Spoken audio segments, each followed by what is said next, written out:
Let's talk about our monthly auction. So we have created patent pending auction software that is designed to close over 10,000 items in a single night.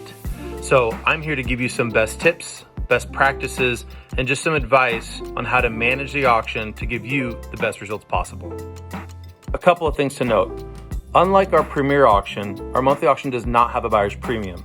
So whatever the item closes for, that is what the buyer will pay. There's nothing more added on at the end. That's it. 2, we have what is called extended bidding. We'll get into the details on that a little bit later, but on eBay, if an item closes at, let's say, 7:17 Pacific Standard Time, that's it. You don't have the opportunity to bid again after that. But with our new platform, you do have that capability, and that's what's so exciting. So here's how extended bidding works.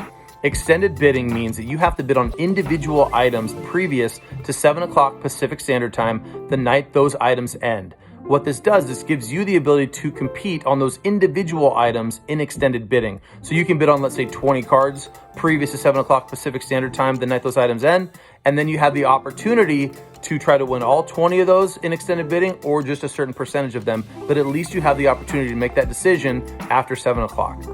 Now, windows are what makes our auction so unique and so exciting.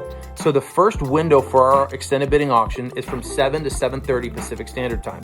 So an item individually must get a bid within this window to move on to the next window. Now, going into extended bidding, if you're the high bidder at 7 o'clock and it doesn't get a bid from 7 to 7:30, that item will end and you will win the item and it will not move on to the next window. So the next window is from 7:30 to 7:35, 7:35 to 7:40, and so on until you hit 8 o'clock. So we have 6 5-minute windows from 7:30 to 8 o'clock, and an item must receive a bid within each window to continue to move on. It gets really fast-paced and exciting once we hit 8 o'clock. So make sure if you're bidding on multiple items, you get those bids in and you're ready to go. At 8 o'clock, we go to a 1-minute window. So items individually every minute must get a bid to continue to move on.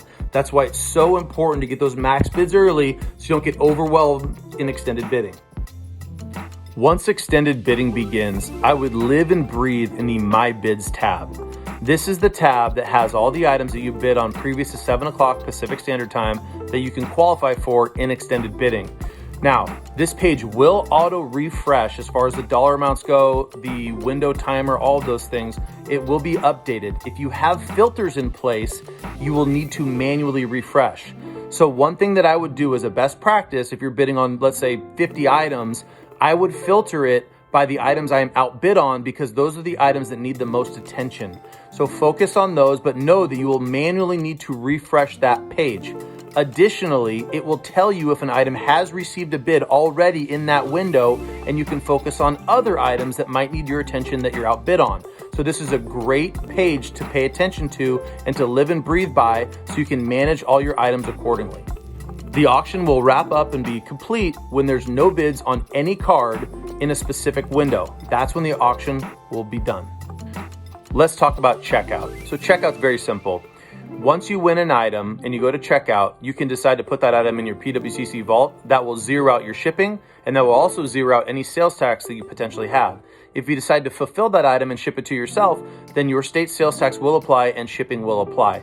The forms of payment we accept are check, wire, ACH, on-account funds, and 10 different forms of crypto.